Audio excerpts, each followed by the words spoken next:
Joining me right now is the undefeated featherweight submission artist, Shaqueme Rock. What's going on, Shaqueme? Yes, lad, you're alright. Good, good. Who convinced you to take shots to the groin? The lads in the gym did. As I bought a new groin guard and I was like, yeah, it's indestructible. And they were like, go on then, let's try it then.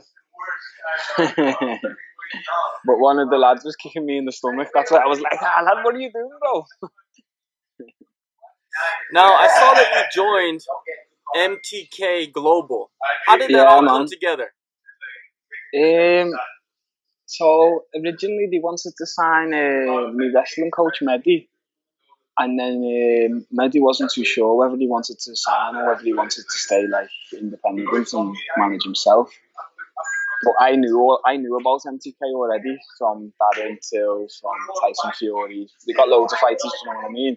So when he said he's had the offer, I was like, tell them about me, lad. And then he just connected me with them, and now I'm with them. How big is it for you to be with them, since you are a Liverpool native? Yeah. So even before he got the offer and I got the offer, I was already like, oh, if I could sign to anyone, it'd be MTK.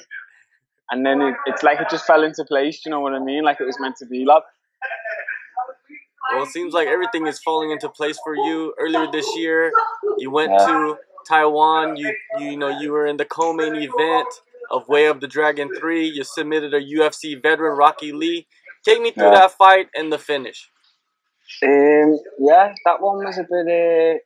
Everything that we'd done in the gym is everything that was happening in the fight. Like we kind of knew what he was coming with, so we prepared specifically for him. And even in the warm-up, someone's come into the room and said, Rocky's warming up now. And I'm like, I'm not asked what he's doing, I'm focused on me. And I didn't warm up. After that kid told me that, I didn't warm up for another hour. I was just chilling, like, whatever, I'll warm up when my coach tells me to. Coach told me to warm up. It was literally, it's the best warm-up I've ever had. I never had no butterflies, my leg never felt heavy, the warm-up was just perfect. As soon as they finished the warm-up, it was time to walk out. And everything we were drilling in the warm-up backstage is everything that happened in the fight. We knew he'd come out fast. We knew he'd push me to the cage. We knew he'd come aggressive because he's coming off losses. He wants to get his win back. But we also knew he'd slow down. And when he slowed down, that's when we'd take the second and the third round, or I'd submit him at the end of the first. And that's exactly what happened. Everything just went how we expected it. It was nice. It seems like on the ground, man, you are phenomenal, because Rocky Lee, he is a veteran. He's been, in the cage with a lot of tough guys, and you went in there and went through them pretty easily. Is that a big confidence booster for you? Yeah, I don't know if it was a confidence booster, because even though I might come across as cocky or whatever on social media, I'm quite level-headed. I believe in myself, but I'm not like fucking, I'm better than everyone. But yeah, it was a good name to have on the record. But yeah, everything just went perfect how we like planned it to, how we expected it to. Honestly, I thought I'd get him in the second, or I thought I'd control him at the end of the first, and then he'd be tired in the second. But to get the submission was nice. Yeah. Going into this next one now, I feel like it's a completely different guy I'm fighting with, a completely different style. So I don't compare to the last fight. This guy's just going to come out and swing, so it's going to be a different fight, I feel. Yeah, definitely. Your next fight, URCC 77. You're going to another Asian country, Manila, Philippines. Yeah. How did you hook up with the promotion? Honestly, I've been speaking to URCC Global since I was 1-0 or 2-0, constantly pestering them. Give me a fight, give me a fight, give me a fight. I've been asking to fight Mark Striegl for the longest time, because I just think that guy's just a fucking cheater, just a steroid abuser. So eventually, after pestering him enough times, they were like, all right, we'll give you the fight, shut the fuck up. So I've took the fight, and then I'd say about 3 weeks out from the fight, they actually offered me, do I want to switch and fight Mark Striegl in the co-main event? And my heart told me yeah, my brain told me yeah, but my coaches told me no.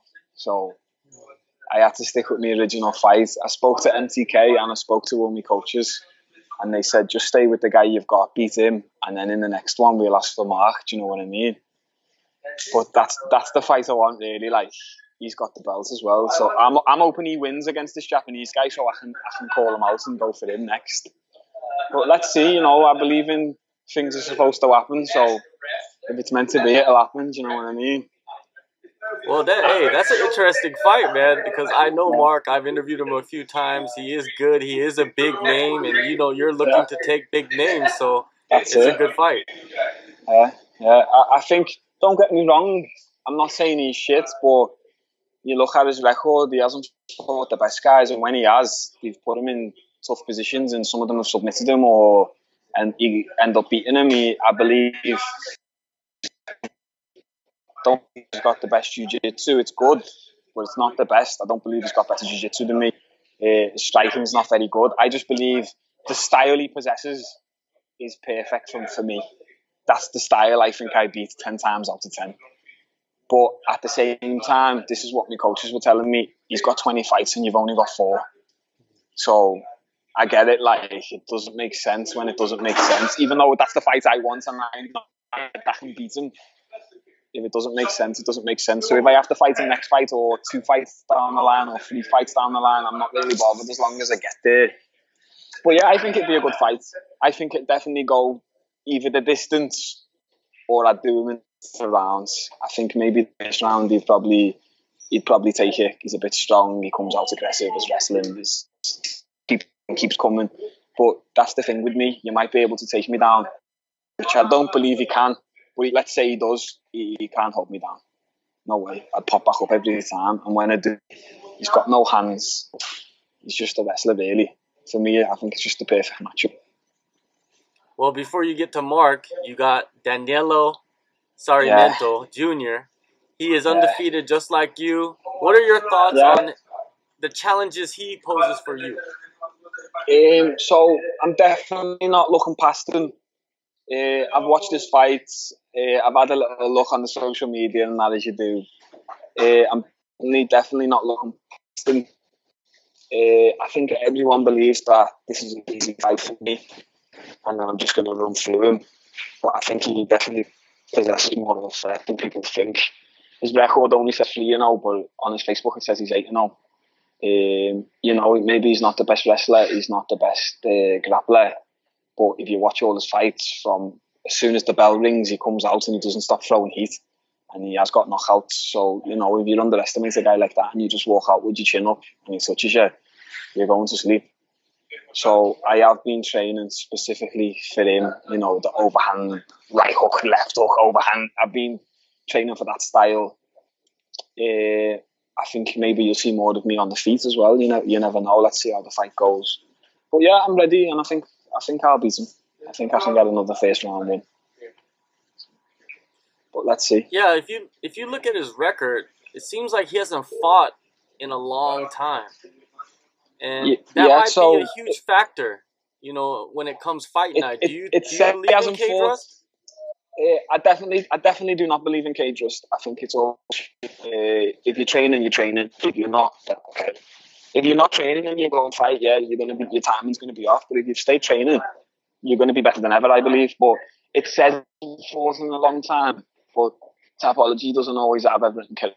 I went on his Facebook and he fought 4 weeks ago or 6 weeks ago at 77 kilos in MMA. Maybe it just wasn't sanctioned. Do you know what I mean? You know what it's like in the Philippines sometimes. It's like that, isn't it? So I think he's more active than what Tapology says. But yeah, 77 was his last fight. Now he's fighting at 65. You know, will that affect his performance? Will he make weight? We'll have to wait and see. I don't believe he's a 65. I believe he used to be a 65. All fights he's got an 8-pack. He is a short guy. In his last fight at 77, he just looked big and busted. So I think maybe the cut might do him some damage in the cardio department, or he might just miss weight. I really don't know. But either way, I'll fight him. Even if he comes in at 77, I'd still fight him. I'm not really that arsed. Well, it seems like you're going through a long training camp for this fight. I think it says that you're going to take a 10-week camp, 3 sessions a day. How has the camp been for you? So we've kind of changed the way we've been training here at Monarchy now. We've got Camrado overseeing the pro practice now. He's like the head coach, and he's come with more of a methodical approach. We're all using the heart rate monitors. We all stick to a schedule. Now we've added strength and conditioning into our training. He's got us a lot of sponsors, supplements, gym sponsors to go and lift weights. So we're doing a lot of like plyometric stuff. I'm doing road work. It's the first time in a camp that I've ever lift weights, jogged, plyometrics and supplements. Before doing MMA every day, wrestling every day, jiu-jitsu every day, boxing every day, Muay Thai every day. I think, yeah, that's good enough. Don't get me wrong, I do believe that will make you technically very well. But then you're going to come into the fight, and let's say you do fight a guy like who's a physical presence. Maybe that might edge out the win for that guy because he's lifting and you know what I mean? So now we're looking at all aspects of the game, conditioning, mobility. We've got a yoga sponsor, we're doing yoga. And I believe that's definitely the best camp I've ever had. And it's the best I've felt physically so close to the fight. Normally at this point, I'm broken. And then I take the last 2 weeks to slow down and recover my body. Now, I feel like I could fight tomorrow. No injuries, no pains. I'm physically in the best shape. The only problem I'd say is lifting weights. I'm bigger. So I've got to do a harder weight cut. Instead of, at this point now, I'd normally be 70 kilos. Now I'm about 73. I've been doing the BMI and I've put on like an extra kilo of muscle mass. So I'm a bit heavier and a bit bulkier, but I'm still feeling good. Cardio's amazing with all the plyometrics and the road work. I feel better, more mobile than ever with the yoga. I just feel great. I feel better than ever, really. With all that said, what type of performance are you expecting out of yourself at URCC 77? Honestly, I am one of them that I have a game plan and I go in there and I try to stick to it. But at the same time, I'm ready to go 5 rounds, even though we're only fighting for 3. And I'm ready to throw the game plan out the window and just fucking stand and bang if we have to. But that's if we have to. You know, I think I'm going to go out there and I'm going to submit him in the first. But let's say he is resilient and he does defend and he does make it a standing fight, then I'm ready for that as well. I'm honestly ready for everything. I believe I can beat him at his strengths, but obviously I want to beat him at my strengths. So wherever it goes, I'm comfortable. But honestly, if you were to ask me if I had to pick, I'd say you're going to see a first round submission spectacularly. All right, one last thing before I let you go. I wanted to ask you about Victor Georgsen. What's going on with you and him? What's this beef that's happening between you guys? Fuck this guy, mate. This guy is a pretender and a faker. So, me and Victor, we were supposed to fight in Bangkok when I was 2-0. So, in the fight, the sponsors that were paying for the event pulled out. So, instead of paying me $1,500 now they ask me, will you fight for free? And I said, no, I won't fight for free. And Victor said he would fight for free. So Victor's like, hi, why won't you fight? You're a pussy. And I was like, nah, bro, this is my career. I'm not fighting for free. Now, recently, there's an MMA event in Vietnam. It's going to be the first ever event. Recently, these guys contacted me and asked me, do I want to fight Victor in July? So I said, yeah, if I'm getting paid now, I'll fight him. Obviously, I'm not fighting for free. I'm not an idiot. So they sent the contract over, yeah, whatever, I'm ready to fight. So now they've asked Victor, and Victor said, yeah, he wants to fight, but he doesn't want to fight me. So this guy's just a pussy, bro. He don't want none. He said on Facebook that he broke his hand, that's why he doesn't want to fight me. But he's chatting shit. He hasn't fought in over 8 months. I follow him on Facebook. He doesn't even train. He's just fucking teaching PTs and making money. This guy's 0-1 and I'm soon to be 5-0.